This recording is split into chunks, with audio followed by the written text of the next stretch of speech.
Hyderabad Kent سے اعجاز بول رہا ہوں.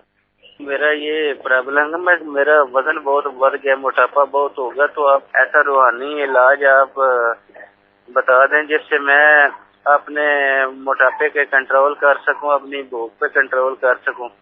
اور میرے نا ادھر ہارٹ پرابلم ہے، دل میں درد رہتا ہے، تو اس کا بھی کوئی پلیز علاج روحانی بتا دیں. حیدرآباد کینٹ سے ہمیں اعجاز بھائی موٹاپے کی شکایت بیان کر رہے تھے اور دل میں ان کے درد ہے، اس کے حوالے سے بھی روحانی علاج طلب فرما رہے تھے.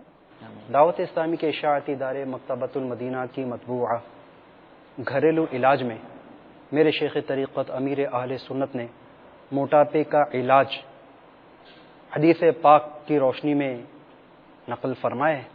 چنانچہ اللہ عز و جل کے حبیب طبیبوں کے طبیب صلی اللہ تعالی علیہ وآلہ وسلم کا فرمان عظمت نشان ہے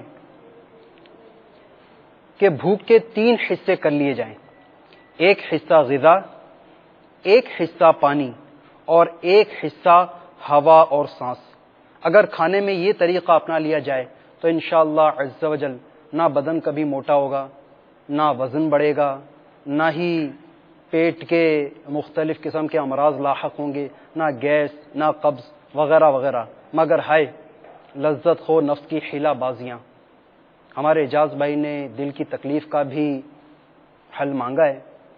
تو جب بھی دل میں تکلیف اٹھے، دل کے تکلیف سے نجات حاصل کرنے کے لیے ہر نماز کے بعد دل پر ہاتھ رکھ کر کم از کم 7 مرتبہ یعنی 7 ٹائمز یہ پڑھیں، یا اللہ قوینی و قلبی. زیادہ کی کوئی قید نہیں، مگر کم از کم 7 ٹائمز یعنی 7 بار ضرور پڑھ لیا جائے. اس کا ترجمہ ہے، اے اللہ عز و جل میرے دل اور مجھے قوت عطا فرما. یہ بہت مجرب عمل ہے. جب بھی دل میں تکلیف اٹھے اس وقت بھی یہ عمل کیجئے، انشاءاللہ عز و جل افاقہ ہوگا. غیر مریض بھی ہر نماز کے بعد یہ عمل کرے، انشاءاللہ عز و جل دل کے امراض سے محفوظ رہے گا. مزید ہمارے اعجاز بھائی یہ حیدرآباد کینٹ میں ان کی رہائش ہے، تو ان کی خدمت میں عرض ہے کہ فیضان اولیاء مسجد گلشن حالی نز حالی روڈ حیدرآباد میں روزانہ مغرب تا عشاء تعویذات عطاریہ دیے جاتے ہیں. وہاں سے تعویذات عطاریہ حاصل فرمائیں. انشاءاللہ عز و جل دل پر باندھنے کے لیے تعویذ دیا جائے گا، وہ استعمال کریں. مزید یہ امیر اہل سنت کی ایک مایہ ناز تصنیف پیٹ کا قفل مدینہ، اس کا ضرور مطالعہ فرمائیں. انشاءاللہ عز و جل اس سے جذبہ پیدا ہوگا، اس سے ایک مدنی ذہن بنے گا کہ مجھے پیٹ کم کرنے کے لیے نہیں، وزن کم کرنے کے لیے نہیں، بلکہ اللہ عز و جل کی رضا کے لیے بھوک اختیار کرنی ہے. اس سے انشاءاللہ عز و جل دنیا اور آخرت کے بے شمار برکتیں اور فضائل حاصل ہوں گے.